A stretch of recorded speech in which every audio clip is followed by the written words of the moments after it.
SG Consultancy Services. Study MBBS in Russia, Philippines, Uzbekistan. నమస్తే, welcome to I dream. ఇప్పుడున్నటువంటి trending వార్త ఏంటంటే honeymoon జంట, ఇండోర్కి సంబంధించిన హనీమూన్ జంట హనీమూన్కి వెళ్ళి మిస్ అయినరు ఇద్దరు కూడా. ఆ తర్వాత మొన్న 2వ తారీఖున భర్త కుళ్ళిపోయిన స్థితిలో మృతదేహం అయితే దొరికింది. కానీ భార్య సోనం, భర్త పేరేమో రఘువంశీ, భార్య పేరు వచ్చేసి సోనంని మాత్రం దొరకలేదు. మరి ఏంటి, అనేక అనుమానాలు వ్యక్తమైనాయి. పోలీసులు వాళ్ళ స్టైల్లో వాళ్ళు విచారణ చేస్తారు. ఈ కేసుని దర్యాప్తు ఎట్లా చేయాలనో వాళ్ళందరికీ తెలుసు. కాబట్టి ఎప్పుడైతే పోలీసులు దర్యాప్తు ముమ్మరం చేసారో ప్రతి క్లూను వాళ్ళు వెతుక్కుంటూ వెళ్తున్న క్రమంలో వాళ్ళకి అసలు మైండ్ బ్లాంక్ అనమాట. అట్లాంటి విషయాలు వెలుగులోకి వచ్చినాయి. ఏకంగా ఈ సోనం అంటే భార్యనే భర్తను చంపించిన పరిస్థితి. మాట్లాడదాం అసలు ఈ కేసులో ఏమై ఉంటుంది ఏంటి అనేది. ఇప్పుడు ప్రాథమిక విచారణ అయితే జరుగుతోంది. ఇంకా కూడా లోతైన దర్యాప్తు పోలీసులు చేస్తున్నటువంటి క్రమంలో ఈ కేసులో ఏమై ఉండొచ్చు ఏంటి అనేది మాట్లాడే ప్రయత్నం చేద్దాం. మనతో పాటు జాయిన్ అవుతున్నారు సోషల్ యాక్టివిటిస్ట్ కృష్ణకుమారి గారు. మ్యామ్ నమస్తే. మ్యామ్, మీరు చూసే ఉంటారు, ఫాలో అయ్యే ఉంటారు. జస్ట్ మొన్న మేలో 11వ తారీఖున మ్యారేజ్ అయింది ma'am. Generally honeymoon very common కాబట్టి వాళ్ళు అట్లా మేఘాలయకి హనీమూన్కి వెళ్ళింది. 20 తారీఖున హనీమూన్కి వెళ్తే 22 తారీఖు నుంచి వాళ్ళు మిస్సింగ్ మ్యామ్. లోయలు, లోతైన అడవులు ఇవన్నీ ఉన్నాయి కాబట్టి అక్కడ ఏమైనా జరిగిందా, ఏమైనా అటాక్ జరిగిందా, ఏమైందా ఏంటా అనేది ఈ దాంట్లో దర్యాప్తు చేస్తున్నటువంటి క్రమంలో భర్త డెడ్ బాడీ ఆఫ్టర్ 10 days దొరికింది. ఇంకా కూడా సోనంది దొరకలేదు. అప్పుడు అనుమానం వ్యక్తమై సర్చ్ చేసినప్పుడు ఇప్పుడు ఏకంగా అసలు ఆమెనే భర్తను చంపింది అని ఇప్పుడు ఆ విషయం అయితే బయటకు వచ్చింది. ఏమై ఉంటుంది మ్యామ్ అసలు? చంపటం కూడా కాదు, చంపించింది. అవును, చంపించింది. అయితే ఇక్కడ క్లియర్ కట్గా మనకు అర్థమయ్యేది ఏంటి అంటే ఆమె తన జీవితంలో నుంచి అతన్ని పంపించేయాలనుకుంది. సింపుల్ కదా ఇది, ఇంతేగా. అవును, కావాలనుకున్న ఇంతకంటే శత్రుత్వం ఉంటుందని నేను అనుకోను. అవును, పంపించేయాలి అనుకున్నప్పుడు ఇది ఆడవాళ్ళకైనా వర్తిస్తుంది, మగవాళ్ళకైనా వర్తిస్తుంది.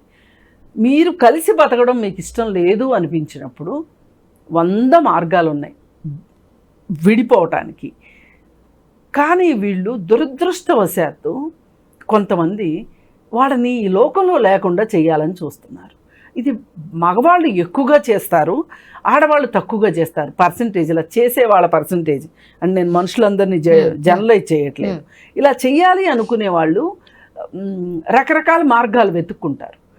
సరే, నాకు ఇవి ఇష్టం లేదు, అసలు ఇష్టం లేకుండా పెళ్ళి చేసుకోవాల్సి వచ్చింది, లేదు చేసుకున్న తర్వాత నచ్చలేదు, ఈమెను నా జీవితంలో లేకుండా, లేదంటే ఆమె నా జీవితంలో లేకుండా చేసుకోవడానికి మార్గాలు ఏంటి అని అన్వేషించాలి, మగవాళ్ళైనా ఆడవాళ్ళైనా. ఈ మార్గాల్లో సురక్షితమైన మార్గం ఏంటి అంటే వాళ్ళకి నొప్పిలేంది, మీకు నొప్పిలేంది. అఫ్కోర్స్ విడాకులు బాధాకరమే, కాదని నేను అనట్లా. కానీ మీరు డిసైడ్ అయిపోయిన తర్వాత మీరు డిసైడ్ అయినట్లు ఉండండి. కానీ వాళ్ళ జీవితాలను బలి తీసుకునే హక్కు మీకు లేదు. ఇది ఆడవాళ్ళు తీసుకున్నా మగవాళ్ళు తీసుకున్నా ఎవరు చేసినా ఇది చాలా తప్పు. అసలు ఈ హత్యలు అనేవి అంటే వ్యాపారస్తుల్లో, భాగస్వాముల్లో తగాదాలు వస్తే హత్యలు చేయించటము, లేకపోతే చుట్టాల్లో ఆస్తి తగాదాల్లో హత్యలు చేయించటము, అలాగే పిల్లలు తల్లిదండ్రులను హత్య చేయడము, ఈ మధ్య చేయడం కూడా కాదు, కొంతమంది మూర్ఖంగా చేసేస్తున్నారు. ఎలా చేసినా సరే తెలుసుకోవాల్సింది ఏంటి అంటే చట్టం చెయ్యి చాలా పొడుగ్గా ఉంటుంది. చట్టం వాడాలనుకున్నప్పుడు ఇక్కడ వేరే ఇన్ఫ్లుయెన్సెస్ ఏమీ పనిచేయలే. మర్డర్ చేయించింది, దర్యాప్తు జరుగుతుంటే దర్యాప్తులో భాగంగా అమ్మాయికి అర్థమైపోయింది నేను దొరికిపోయాను అని చెప్పేస్తే ఇలాంటి పరిస్థితుల్లో కాస్త సరైన తల్లిదండ్రులు అయితే ఏం మాట్లాడతారంటే ఆవేశంలో ఇక్కడ కూడా ఇన్సిడెంట్ జరిగినప్పుడు పిల్లల గురించి పిల్లలు ఏదన్నా ఇలాంటి పొరపాట్లు చేస్తే తల్లిదండ్రులు కొంతమంది చాలా గొప్పగా మాట్లాడిన తల్లిదండ్రులను మనం చూసాం, గొప్పగా మాట్లాడిన భార్యల్ని చూసాం. చట్టం తన పని తాను చేసుకునివ్వండి, వాళ్ళు చేసింది తప్పే అని. వాళ్ళు అక్షరాస్యుల నిరక్షరాస్యుల అని చూస్తే నిరక్షరాస్యులై ఉంటారు. మీరు ఎక్కడన్నా చెక్ చేసుకోండి. ఇక్కడ ఇదేంటంటే పొగరేంటి అంటే ఇది ఎంతో కొంత డబ్బున్న కుటుంబం అయి ఉంటుంది, అలాగే చదువుకున్న కుటుంబం, ఎంతో కొంత పలుకుబడి కూడా ఉన్నది. ఆ బలుపు బాగా ఉన్నట్లుంది ఈ కుటుంబానికి. ఈ కుటుంబమే చాలా బలుపుగా వ్యవహరిస్తుంది. ఇక్కడ ఆ అమ్మాయి చేసిందే తప్పైతే అసలు ఆ తల్లిదండ్రులు ఆ మాట అనడం ఏంటండి? పైగా ఆమె బ్రదర్ అనుకుంటా చాలా ఆందోళనలో ఉంది అని మాట్లాడడం. మనిషిని హత్య చేయించిన తర్వాత ఆందోళనలో గాక ఆనంద డోలికల్లో తేలియాడతారా? దొరకకపోతే తేలియాడేదేమో, దొరికిదాకా అసలు ఇలా ఈ కుటుంబాలకు ఏమైంది అనిపిస్తుంది నాకు. వ్యక్తులకి ఏమైంది అని అనిపించటం కాదు, అసలు ఈ కుటుంబాలకు ఏమైంది. ఇప్పుడు అమ్మాయి నేను ఈ పెళ్లి చేసుకోను, నాకు ఇష్టం లేదు చెప్పొచ్చు కదా మ్యామ్. చెప్పే ఉంటుంది ఖచ్చితంగా, చెప్పకుండా ఉంటుందని అనుకోకండి. వాళ్ళకి ఇష్టం లేదు ఆ పెళ్ళి. ఈ అమ్మాయి ఎవరినో ఇష్టపడింది, ఆ తల్లిదండ్రులకు ఇష్టం లేదు. ఇష్టం లేక ఈ అమ్మాయిని మెడలు వంచి, ఇప్పుడు వీళ్ళు ఎండెండి డబ్బాలు పెట్టుకుంటారు. సినిమాల్లో చూపించేదానికంటే ఇంకెక్కువే జరుగుద్ది నిజ జీవితాల్లో. సినిమాల్లోనే తక్కువ చూపిస్తారు. ఇంకా నన్ను అడిగితే ఇంక మేము చచ్చిపోతాం, ఎమోషనల్ బ్లాక్మెయిల్స్ చేయడం, అది చేయటం, ఇది చేయడం, నీకు ఆస్తిలో చిల్లిగా రాదని చెప్పటం, ఇప్పటిదాకా బతికిన బతుకు నీకు ఈ బతుకు ఉండదు అని చెప్పటం, ఇవన్నీ చేస్తారు. ఇవన్నీ చేస్తే అసలు ఆ అవకాశం ఏదో వాళ్ళు తీసుకునేవాళ్ళు. మామూలుగా ఏది ఈ పెళ్ళి కాకుండా వాళ్ళకి నచ్చని అబ్బాయిని చేసుకుని ఉన్నట్లయితే ఈ పని అదో ఆ తల్లిదండ్రులు చేసేవాళ్ళు. ఇప్పుడు ఆ కుటుంబం స్వరూపం అర్థమైంది కాబట్టి నేను చెప్తున్నా. ఆ బలుపుకి వచ్చే అవుట్కమ్ ఏంటి అంటే హత్యలే. మేమేం చేసినా చెల్లుబాటు అయిపోతుంది. ఇప్పుడు ఈ అమ్మాయి చెప్పుంటుంది, నాకు వేరే అబ్బాయి ఇష్టం అంటే ఆ అబ్బాయి అంతస్తు ఏంటి, అబ్బాయి కులం ఏంటి, మంచి ఏంటి, చెడు ఏంటి, బేరీజులు వేసుకుని ఉంటారు. వేసుకుని నో కుదరదు అనేసరికి ఈ అమ్మాయి కూడా తాత్కాలికంగా సరే చూద్దాం. ఇట్లాంటి కేసు నా దగ్గర కూడా ఒకటి వచ్చింది. అంటే చంపలేదులే కానీ వదిలించుకుంది ఆ అమ్మాయి చాలా సింపుల్గా. ఆ అమ్మాయి ఏమనుకుందంటే పెళ్ళి తప్పేలా అనిపించట్లేదు, ఓకే చేసుకున్న తర్వాత ఆ అబ్బాయితో బాగుంటే సరి, ఆ అబ్బాయితో బాగలేకపోతే విడాకులు తీసుకుందాం. చంపాలి అని అనుకోలే, విడాకులు తీసుకుందాం. నిజంగానే అమ్మాయి విడాకులు తీసుకుందండి. వేరే అతన్ని పెళ్లి చేసుకుంది. అంతకుముందు ఆ అబ్బాయిని పెళ్లి చేసుకుంటానంటే ఆ ఇంట్లో వాళ్ళు ఒప్పుకోలే. ఇప్పుడు చచ్చినట్టు ఒప్పుకున్నారు. ఎన్ని పెళ్ళిళ్ళని క్యాన్సిల్ చేస్తారు? అంటే నేనేమంటున్నానంటే మీకు వేరే వాళ్ళని పెళ్లి చేసుకోవాలి అని ఉన్నప్పుడు తల్లిదండ్రులు మిమ్మల్ని ఏ ప్రలోభాలకు పెట్టినా ఏం చేసినా మీరు లొంగకండి. మీకు నిజంగా అంత ప్రేమే ఉంటే, ఇప్పుడు ఏమైంది, వాళ్ళ జీవితం నాశనమైంది. ఇప్పుడు ఈ పెళ్లి చేసుకున్న అతని జీవితం, ఇతను చనిపోయాడు. ఇప్పుడు బహుశా ఈమె ఎవరినైతే పెళ్లి చేసుకోవాలనుకుందో అతనే ఈ సుఫారీ గ్యాంగులు వీటన్నిటితోటి మాట్లాడి అంతా హెల్ప్ చేసి ఉంటాడు ఈ అమ్మాయికి. అంతే అయి ఉంటుంది మ్యామ్. డబ్బు ఏమో పెట్టుండొచ్చు, అతను చేసి ఉంటాడు ఈ పని. ఇప్పుడు అతను లోపలికి వెళ్ళి నువ్వు లోపలికి వెళ్ళి నీ కుటుంబం పరువు పోగొట్టి అబాస్పాలైపోయి, వీటన్నిటికన్నా నాకు బాధ నువ్వు జైలుకి వెళ్తావా సస్తావా ఏమవుతావు నీ గురించి కాదు కన్సర్న్. ఆ అబ్బాయికి ఏం పాపం, పాపం పుణ్యం సంబంధం లేదు. ఆ తల్లిదండ్రులు వాళ్ళు బతికున్నంతకాలం వాళ్ళ కొడుకు గురించి ఏడుస్తారా ఏడవరా? అంతే. ఇది ఈ చిన్న లాజిక్ తల్లిదండ్రులు మిస్ అవుతున్నారు, పిల్లలు మిస్ అవుతున్నారండి. ఎక్కడ కూడా అంటే అనుమానం కూడా రాలేదట మ్యామ్. చాలా బాగుందట, చాలా మంచిగా బిహేవ్ చేసిందట ఆ వారం రోజులు. ఇప్పుడు పెళ్లి సెటిల్ అయిన కంటే ముందు కూడా ఇప్పుడు జనరల్లీ కలుస్తున్నారు, మాట్లాడుతున్నారు. నేను చెప్తుంది అదే. వీళ్ళు ఏం చేస్తారంటే నిజంగా వాళ్ళ మీద కూడా ప్రేమ ఉంది పూర్తిగా అని నేను అనుకోను. నిజంగా వాళ్ళ మీద కూడా ప్రేమ ఉండుంటే, మొదటి ప్రియుడి పట్ల కూడా అంత ప్రేమ ఉంటే వీళ్ళతో అంత బాగుండదు కదా. ఆమె ఏమనుకుందంటే అతనితో గడిపిన దానికి ఇతనితో గడుపుతున్న దానికి బేరీ చేసుకుంది. వేసుకుని అతనే నచ్చాడు ఈమెకి. జస్ట్ వారం రోజులే కదా మ్యామ్, ఏం తెలుస్తుంది? ఏమో అండి వీళ్ళకి ఇప్పుడు ఇప్పుడు ఇప్పుడు తరం ఎలా ఉన్నారు, ఒక ఫోన్ కొని ఆ ఫోన్ మీద ముచ్చట తీరేలోపు ఇంకొక వెర్షన్ వచ్చేస్తుంది. అవునా? ఎస్. మనుషుల్ని వీళ్ళు వస్తువుల్లా చూస్తున్నారు, గాడ్జెట్స్ అంతే. ఇంతకంటే ఇంకేం కారణం ఉండుంటుంది చెప్పండి? ఇంత మన జీవితాల్లోకి యాంత్రీకరణ వచ్చేసిన తర్వాత, ఇంత టెక్నాలజీ మన జీవితాల్లోకి చొచ్చుకుని పోయిన తర్వాత మనం యంత్రాల కంటే హీనంగా బిహేవ్ చేస్తాం. పైగా యంత్రాలకి దాని ప్రోగ్రాం ప్రకారం అది పనిచేయటమే దానికి తెలుసు. టెక్నాలజీకి అంతకుమించి పనిచేయటం రాదు. అంతకుమించి ఏమన్నా చేయాలని చూస్తే షట్ డౌన్ అయి కూర్చుంటుంది. మనిషి అలా కాదు. కోతి బుద్ధి, చంచలమైన బుద్ధి. దానికి ఒక కుటుంబ విలువలు కానీ, ఒక సామాజిక విలువలు కానీ, చట్టం పైన గౌరవం కానీ, జాలి, దయ, కరుణ కానీ ఉండి ఉన్నట్లయితే, సరే బాస్ నీకు నాకు నడవదు, నాకు వేరే అతను ఉన్నాడు, నేను అతను మర్చిపోలేకపోతున్నాను, మనం విడాకులు తీసేసుకుందామంటే. అసలు కొన్ని కేసులు వింటుంటే ఎంత బాధ అనిపిస్తుందంటే, ఇప్పుడు మగవాళ్ళు ఏం చేస్తున్నారంటే, వాళ్ళకి ఆల్రెడీ రిలేషన్స్ ఉన్నా కానీ ఏదో ఒక మభ్యపెట్టి పెళ్ళయిన తర్వాత ఇది ఎక్కడికి పోదు ఈ పెళ్ళాము అని ఈ పెళ్ళాంతో ఆమెతో రిలేషన్ కంటిన్యూ చేయగలిగే అవకాశాలు మగవాళ్ళకి బాగా ఉన్నాయి సమాజంలో. ఆడవాళ్ళకి అలా లేదు. ఆడవాళ్ళు 2 కుటుంబాలను ఏకకాలంలో నడపలేరు, కుటుంబాలుగా నడపలేరు. వివాహేతర సంబంధాలుగా నడపగలుగుతారు, ఓకే, కుటుంబాలుగా నడపలేరు. ఇప్పుడు ఈ ఇంట్లో ఒక 6 గంటలు, ఆ ఇంట్లో ఒక 6 గంటలు, ఆఫీస్లో ఒక 6 గంటలు గడపగలిగే పరిస్థితి ఉండదు ఆడవాళ్ళకి. ఇది మగవాళ్ళకి సాధ్యమవుతుంది.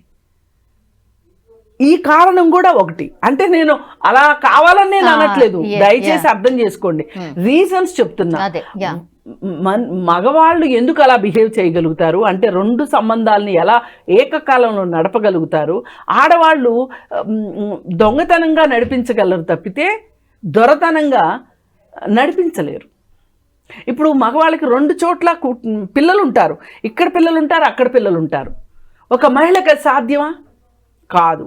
అందుకని వీళ్ళు ఏం చేస్తారంటే, కొత్త ప్రియుడితోనో కొత్తగా భర్తని చేసుకుందాం అనుకునే అతనితోనో కలిసి వీళ్ళు పన్నాగాలు పన్ని ఆ భర్తని చంపాలి అనుకుంటారు. కానీ చట్టం చూస్తుంది. పైగా వాళ్ళు ఏ టెక్నాలజీ వల్ల మీరు ఇంత దరిద్రంగా తయారయ్యారో ఆ టెక్నాలజీ మిమ్మల్ని పట్టిస్తుంది. మీ ఫోన్ కాల్స్, అదే ఇప్పుడు కీలక ఆధారం అదే అయిందట. ఫోన్ కాల్సే. ఇప్పుడు సీసీ కెమెరాలు, ఫోన్ కాల్స్ లేకపోతే ఒక హంతకుడిని జీవితకాలంలో పట్టుకోలేరండి, దొరకరు. ఇంతకుముందు అన్సాల్వ్డ్ కేసులు పోలీస్ స్టేషన్లో ఎక్కువ ఉండేవి. ఇప్పుడు ఎందుకు ఇట్లా చక్క సాల్వ్ అవుతున్నాయి? రీజన్ టెక్నాలజీయే. మీరు ఇది అర్థం చేసుకోండి. చదువుకున్నారు, ఫోన్లు చూడడం తెలుసు, టెక్నాలజీ మొత్తం తెలుసు, యూట్యూబ్లో చూస్తే మీకు అన్నీ దొరుకుతున్నాయి, ఆన్లైన్లో అన్నీ దొరుకుతున్నాయి. ఇప్పుడు కొంతమంది ఇంటికి కత్తులు ఆన్లైన్లో ఆర్డర్ చేసి కత్తులు తెప్పించుకుని ఆ కత్తులతో హత్యలు చేస్తున్నారు. ఇప్పుడు మీకు ఇంత టెక్నాలజీ తెలిసినప్పుడు మిమ్మల్ని పట్టుకోగలిగిన టెక్నాలజీ కూడా ఉంటుందని మీరు ఎందుకు అనుకోరు? అయినా చంపడం ఏంది మ్యామ్ అసలు? నేనేమంటా, ఇప్పుడు వీళ్ళు ముందే చెప్పేశాను నేను, వీళ్ళు యంత్రాల్లాగా తయారయ్యారు. వీళ్ళకి మనుషులు ఒక గాడ్జెట్స్ లాగా కనిపిస్తున్నారు, పప్పెట్స్ మాదిరిగా అనిపిస్తున్నారు. వాళ్ళకి మనసు ఉంటుంది, వాళ్ళకి హృదయం ఉంటుంది, వాళ్ళకి తల్లిదండ్రులు ఉంటారు అనేది జ్ఞానం. ఈ అమ్మాయి ఖచ్చితంగా ఇలా చేయకుండా, ఒక్కవేళ తల్లిదండ్రులు నీకు వేరే అతన్ని ఇచ్చి పెళ్లి చెయ్యను అంటే కష్టమైన, నష్టమైన, సుఖమైన ఏదన్నా కానీ నేను అతనితోనే బతుకుతాను అని చెప్పి సంవత్సరాలు వెయిట్ చేసి పెళ్ళిళ్ళు చేసుకున్న వాళ్ళని నేను చూశాను. ఉంటున్నారు. నాకు తెలుసు, నేను చూశాను నా కళ్ళతో.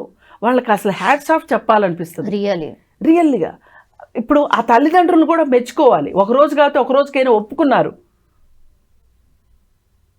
ఇది ఇది చాలా నిజంగా చదువుకున్న అమ్మాయి, ఉద్యోగం కూడా చేస్తున్న అమ్మాయి, కాస్త ప్రపంచ జ్ఞానం ఉన్న అమ్మాయి, నేను ఒక అతన్ని ఇష్టపడుతున్నాను అంటే వీళ్ళు అంటే మరీ వెళ్ళిపోయి అడగగానే పెళ్లి చేసేయమని కాదు, కానీ వీళ్ళు కూడా కొంత టైం ఇచ్చి, వీళ్ళు కూడా కొంత టైం తీసుకుని ఓపికగా తల్లిదండ్రులు కూడా, వాళ్ళ తల్లిదండ్రులు కూడా మారాల్సిన అవసరం ఉంది. తల్లిదండ్రులు మారకపోవటం కూడా, ఇప్పుడు తల్లిదండ్రుల యాటిట్యూడ్ కూడా ఈ హత్యకు ఒక కారణం. పోనీ ఈ అమ్మాయికి ఎవ్వరూ లేరు అనుకుందాం, మా అమ్మాయి ఆ పని చేసి ఉండదు అని చెప్పి వీళ్ళు అంటున్నారు అంటే వీళ్ళు ఎంత దుర్మార్గులు అయ్యి ఉంటే అంటారు. చట్టం తన పని తను చేసుకుంటూ పోతుంది అంటే అయిపోతుంది కదా సింపుల్గా. అయినా వెనకేసుకు రావాలి, కాపాడుకోవాలి ఇప్పుడు ఫస్ట్ కూతుర్ని. ఇది అసలు దుర్మార్గం. అక్కడ చనిపోయినోడు ప్రాణానికి విలువ లేదు. నీకు ఒక ప్రాణాన్ని తీసావు, నీకు బతికే హక్కు లేదని కూతురు గురించి మాట్లాడాల్సిన వాళ్ళని వాళ్ళు మా అమ్మాయి అలా కాదు, పోలీసులు ఏదో చేశారు అని చెప్పి ఇప్పుడు ఆ అమ్మాయిని ఏం చెప్తారంటే ఎమోషనల్ బ్లాక్మెయిల్ చేసి మా అమ్మాయిని ఒప్పించారు అని చెప్పి వీళ్ళు చెప్పాలని చూస్తారు. కానీ వాళ్ళకి చాలా సాక్ష్యాధారాలు దొరికి ఉంటాయి ఈ పాటికి. ఫోన్ కాల్ ఆధారంగా అన్నారు కదా, దాన్ని బట్టి ఈ సుపారీ తీసుకున్న గ్యాంగ్కి ఈ అమ్మాయికి మధ్యలో మాటలు నడవటం కానీ. అవును, ఇప్పుడు నిన్న మొన్న రిలేటివ్గా ఒక కేసు గురించి మాట్లాడుకుంటే,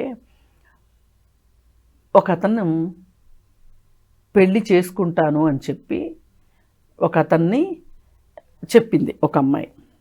మళ్ళీ ఆ తర్వాత మ్యాట్రిమోనీలో చూసి ఇంకొక అబ్బాయిని పెళ్లి చేసుకోవాలని చెప్పి డిసైడ్ చేసుకుంది. చేసుకున్న క్రమంలో ఆ ఫస్ట్ చేసుకోవాలి అనుకుంటున్న అబ్బాయితోటి వాళ్ళకి ఏదో చిన్న తేడా వస్తే ఆ కోపంలో ఈ అమ్మాయి మ్యాట్రిమోనీని అప్రోచ్ అయిపోయింది, ఇంకో పెళ్లి కొడుకుని చూసేసుకుని ఇతను కొంచెం ట్రావెల్ చేసిన తర్వాత ఈ అమ్మాయితో నాకు కష్టము అని చెప్పి ఇతను నేను పెళ్లి చేసుకొని పొమ్మంటే ఇతని మీద కేసు పెట్టింది ఆ అమ్మాయి. నన్ను అత్యాచారం చేశాడు అని చెప్పి పోలీస్ స్టేషన్లో కేసు పెట్టింది. అప్పుడు పోలీసులు మరి నీకు అసలు ఎందుకు అనుమానం వచ్చిందయ్యా అని అడిగితే, నేను కొన్ని ఫోన్ చాట్స్ చూశాను, ఆ చాట్స్ని బట్టి ఆ అమ్మాయి వేరే వాళ్ళని కాదని, అంటే నీకంటే సరైనోడే నాకు దొరుకుతాడు, నీకంటే బకరానే దొరుకుతాడు నాకు, అది ఇదని చాట్ చేసింది, ఆ చాట్ చూశాక నాకు డౌట్ వచ్చింది అని చెప్తే, ఆ చాట్ అవునా కాదా అని పోలీస్ డిపార్ట్మెంట్ ఎంక్వైరీ చేస్తే ఆ చాట్ నిజమని తేలింది. కేసు కొట్టేశారు.